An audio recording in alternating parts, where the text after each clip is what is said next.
আসসালামু আলাইকুম বন্ধুরা। আজকে স্বল্প সময়ের জন্য আমরা ঘুরে আসব চট্টগ্রামের হাটহাজারী থানার অন্তর্গত ফতেপুর গ্রামে অবস্থিত ইসলামিয়া হাট বাজারে। ঐতিহ্যবাহী এই বাজারে সবারই রয়েছে নিজের শৈশবের আপন একান্ত কিছু স্মৃতি। তবে ৯০ দশকের চেয়ে বর্তমানে এই বাজারের চিত্র অনেকটা ভিন্ন।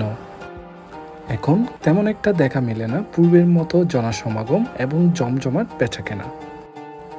একসময় যেখানে তিল পরিমাণ জায়গা খালি ছিল না, সেখানে এখন দেখা মিলবে অনেকগুলো শূন্যস্থান। ডুবতে থাকা এই ঐতিহ্যবাহী বাজারের বর্তমান করুণ পরিস্থিতিকে দায়ী করছেন স্থানীয়রা বিভিন্ন জনকে। তবে বাজার বিশ্লেষকরা মনে করেন বর্তমানে কৃষকদের ন্যায্য মূল্য না পাওয়া এর অন্যতম কারণ হতে পারে। সেই সাথে ভ্রাম্যমাণ বাজার এবং নিকটবর্তী অনেকগুলো বাজার বসার কারণেও এরকম হতে পারে বলে মনে করেন অনেকেই। সাধারণত বাজার বার নির্ধারিত হয়ে থাকে সোমবার, সাপ্তাহিক এবং শুক্রবারে।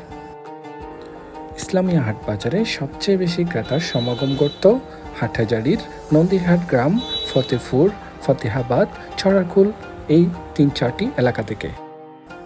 কিন্তু কালের পরিক্রমায় এই সবগুলো এলাকার ক্রেতাগণ তাদের আগ্রহ হারিয়ে ফেলেছে এই ইসলামিয়া হাট বাজারের উপর থেকে।